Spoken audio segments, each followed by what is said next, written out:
नमस्कार समस्त सागरी भूमिपुत्र बंधू आणि भगिनींनो. आपल्या सर्वांना कल्पना आहे की आपण सर्व नवी मुंबई आंतरराष्ट्रीय विमानतळाला लोकनेते दिवा पाटील साहेब यांचं नाव लागावं यासाठी आपण सर्व आग्रही आहोत. आणि यासाठी सन्माननीय खासदार श्री सुरेश बाळामा म्हात्रे आणि आपल्या पाची सागरी जिल्ह्यातील भूमिपुत्र संघटना यांच्या माध्यमातून 22 डिसेंबर पासून आपण भव्य जनआक्रोश पायी दिंडी मोर्चाचं आयोजन केलेलं होतं. हा मोर्चा 22 तारखेपासून माणकोली भिवंडी इथून निघणार होता आणि 23-24 करत तो 24 तारखेला नवी मुंबई विमानतळ परिसरामध्ये पोहोचणार होता.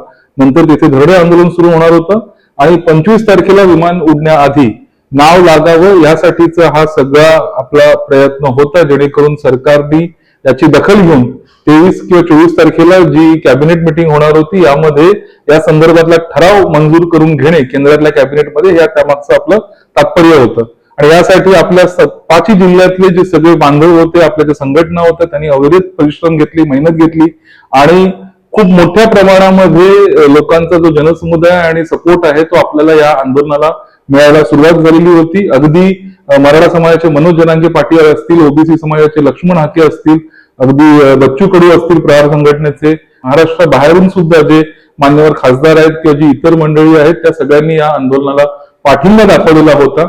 आपण पूर्णपणे तयारीत होतो की हे आंदोलन लाखोंच्या संख्येने नवी मुंबई विमानतळावरती धडकणार होतं.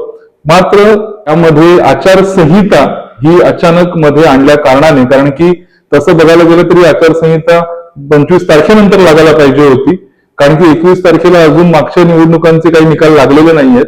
पण तसं असताना देखील ही आचारसंहिता कुठेतरी आपल्या भूमिपुत्रांचा दबाव पाहून ही 5-7 दिवस आधी लावली गेली. 15 तारखेला ती लावली गेली. त्यामुळे जे 15 तारखेपूर्वी आपण पोलीस परमिशनला या आंदोलनाचं सगळं जे आपण परवानग्या मागितलेल्या होत्या त्या परवानग्या नाकारण्यात आलेल्या आहेत. अगदी काल त्या परवानग्या नाकारल्या गेलेल्या आहेत आणि त्या नाकारल्यामुळे कुठेतरी हे आंदोलन तात्पुरता स्थगित करण्याची पाळी आपल्यावरती आलेली आहे. कारण की 2 कारणं याच्यामध्ये सांगितली गेलेली आहेत. एक तर कारण आहे की आचारसंहिता असल्यामुळे निर्णय येणार नाही. त्यामुळे आपण हा जो काही सगळा आपण हे जे सगळे प्रयत्न होता, आपला कष्ट परिश्रम होते, या परिश्रमाचं फलित आपल्याला मिळू शकणार नाहीये, कारण की निर्णय येणार नाहीये. त्यामुळे मग अशा वेळी काय करायचं या संदर्भात चर्चा मसलत झाली. सागरी भूमिपुत्र संघटना जवळपास 30 ते 40 प्रतिनिधी गुरुवारी भेटले, ज्यावेळी आचारसंहिता जाहीर झालेली होती त्याच्या 1 दिवस आधी. त्यांनी त्याच्यावरती चर्चा मंथन केलं. सन्माननीय बाळामामा त्या बैठकीमध्ये हजर होते. मात्र बाळामामांच्या घरात एक फॅमिली इमर्जन्सी झाल्यामुळे पुढे त्यांना जावं लागलं. पुन्हा आज या संदर्भामध्ये बैठक झाली आणि या सगळ्याच गोष्टींचा आढावा घेण्यात आला आणि पाची सागरी भूमिपुत्र संघटनांनी आणि त्याच्या प्रतिनिधींनी असं एकमेकांनी ठरवलं की आपला फोर्स जो तयार झालेला आहे तो योग्य फोर्स आहे. हा फोर्स जर का आता धडकला असता तर आपल्या हातात निर्णय 100% लागला असता. पण आचारसंहितेला मध्ये आणून सरकारने कुठेतरी आपला जो निर्णय आहे तो राखण्याचा प्रयत्न केलेला आहे. ते आता दबावाखाली आले की आणखीन काय कारण आहे ते आपण आता सांगू शकणार नाही आहोत, पण तुर्तास निर्णय येणार नाहीये. त्यामुळे सगळ्यांच्या वतीने असं ठरवण्यात आलेलं आहे की आपण हे आंदोलन जे आहे हे आपण पुढे ढकलूया.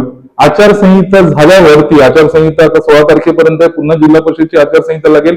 31 जानेवारीपर्यंत आचारसंहिता लागू असणार आहे. त्यामुळे 31 जानेवारी संपल्यानंतर तातडीने जे अधिवेशन मुंबईमध्ये भरलं जातं, जे बजेट अधिवेशन असतं त्याचं औचित्य साधत मुंबईवरती मंत्रालयावरती धडक मोर्चा भूमिपुत्रांचा निघेल अशा पद्धतीची मांडणी यावेळी भूमिपुत्र संघटना प्रतिनिधींनी केली आणि त्या पद्धतीचं घोषणा सन्माननीय बाळामामा म्हात्रे यांनी पत्रकार परिषद घेऊन आजच केलेली आहे. 25 डिसेंबरला मग आपण काय करणार? 25 डिसेंबरला विमान उडणार आहे, ते सुद्धा विमानचं नाव विमानतळाला दिल्याशिवाय. त्यामुळे त्या गोष्टीचा निषेध व्यक्त करायला आपल्या गावातील मंदिर असेल, कमान असेल, गेट असेल, तिथे आपल्याला जमायचं आहे. जमवून आपल्याला एखादा काळा झेंडा, काळा कपडा दाखवून त्याचा निषेध व्यक्त करायचा. एखादी फीत हाताला बांधायची आहे, घराला काळे झेंडे लावायचे किंवा गॅलरीला खिडकीमध्ये एखादा काळा झेंडा लावायचा आहे, त्याचा फोटो काढायचा आहे आणि तो निषेध आपल्या सोशल मीडियावरती सुद्धा जाहीर करायचा आहे. कोणीतरी अनाभागा घेतल्या होत्या की विमान उडण्याआधी जर का नाव दिलं नाही तर कोणीतरी राजीनामा देणार होता, कोणीतरी पेटवून घेणार होता. आता समस्त भूमिपुत्र त्यांना प्रश्न विचारतोय की आता तुम्ही निर्णय काय घेणार आहात? त्यानंतर 13 जानेवारीला दिवासाहेबांची जन्मशताब्दी आहे. 100 वर्ष पूर्ण होत आहेत त्यांच्या आपल्या उद्धारकर्त्याच्या जन्माला.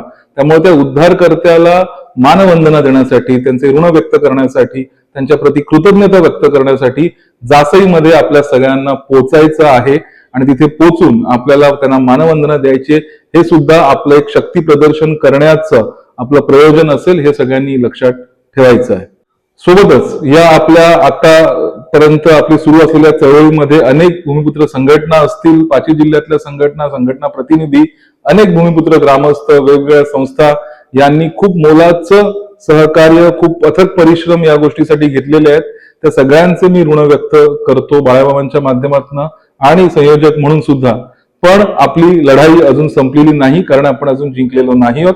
आपल्या या लढ्याला अनेक घटकातून पाठिंबा जाहीर झाला होता. सन्माननीय जरांगे पाटील असतील, मराठा समाजाचे किंवा ओबीसी समाजाचे सन्माननीय लक्ष्मण हाके असतील, प्रहार संघटनेचे सन्माननीय बच्चू कडू असतील, सन्माननीय छगन भुजबळ साहेब असतील, अनेक अगदी दिल्ली स्तरावरचे सुद्धा अनेक नेत्यांनी, मान्यवरांनी या लढ्याला पाठिंबा दिलेला आहे. मराठी एकीकरण समितीने या लढ्याला पाठिंबा दिलेला आहे. त्या सगळ्यांचं आम्ही या निमित्ताने ऋण व्यक्त करतो आणि मला फक्त इतकंच आवाहन करायचंय की भूमिपुत्रांनो, आपल्याला ही चळवळ थंड होऊन द्यायची नाहीये. जास्तीत जास्त संख्येने, ताकदीने आपल्याला हिला जिवंत ठेवायची आहे. सरकारला आवाहन आहे, येत्या महिन्याभरामध्ये विमानतळाला दिबासाहेबांच्या नावाचा ठराव केंद्रातल्या कॅबिनेटमध्ये मंजूर करायला लावा, नाहीतर लाखोंच्या संख्येने भूमिपुत्र आणि दिबांचे समर्थक हे मुंबईत धडकल्याशिवाय राहणार नाहीत आणि जिंकल्याशिवाय राहणार नाहीत. जय भूमिपुत्र, जय दिबा, जय हिंद, जय महाराष्ट्र.